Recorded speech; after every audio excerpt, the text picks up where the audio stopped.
Here's an example of a problem that you might encounter in section A.3, where you're simplifying various expressions.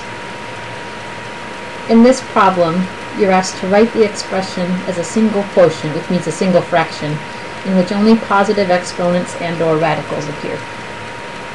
I've written the expression here, so this is, in the example, this is what you might see in your homework problem. This is the given expression.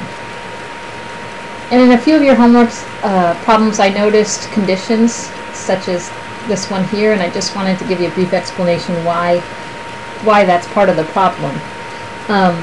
You might recall that the 1/2 power can also be written as a square root. That 1/2 power represents a square root. Letting x be either less than -7/3 or greater than 7/3 makes x squared something greater than 49/9 if you square it. Basically what's going on there is they want what's under the square root to be positive. So if you notice, if x is either more negative than -7/3 or greater than +7/3, then you end up with a positive value here. You can test that out if you want. Don't worry too much about the restrictions here. Again, all they're doing is guaranteeing that you have a positive number under the square root. What you really want to focus on in this problem is the actual simplifying. So I've rewritten the expression down here so that we can start working with it. First thing, notice that this is a complex fraction. A complex fraction is the term for when you have a fraction within a fraction. And to me, the first thing to do is to get rid of that complex fraction. So I want to eliminate this denominator here. I want this little inner fraction to go away. So best way to eliminate a fraction is to multiply by that denominator.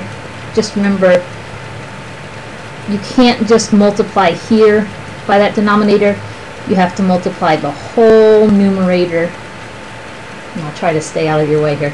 Multiply the whole numerator by 3x squared minus 7 to the 1/2, because that'll cancel that denominator there.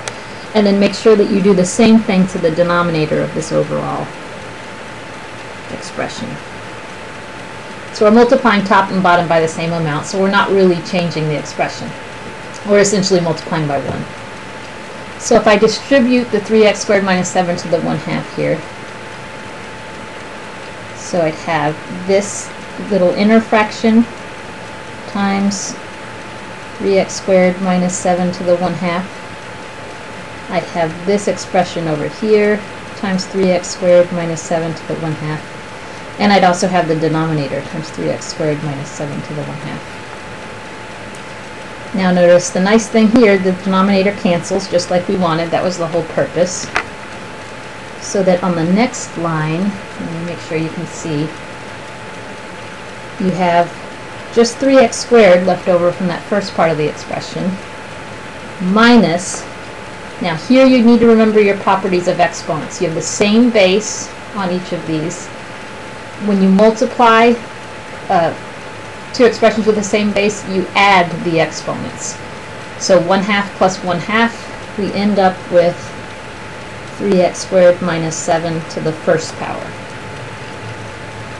All over. Now there's not a lot we can do with this denominator here, so I'm just going to rewrite it the way it is. For now at least.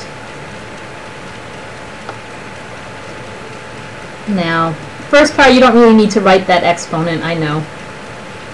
So all we need to do here is distribute the negative, so that you have 3x squared, oops, and I left the squared off, sorry guys, 3x squared minus 3x squared, and then minus the negative, so plus 7, all over. And again, I'm not going to change that denominator. There's really nothing we can do with that denominator there. And this is a 7. Now you just have 3x squared minus 3x squared, so you all know that goes away. And your final answer is going to be 7 over 3x squared times 3x squared minus 7 to the 1/2. My math is going to take your answer that way, or if you want to change that 1/2 to a square root, you can. I believe it's going to accept your answer either way, though.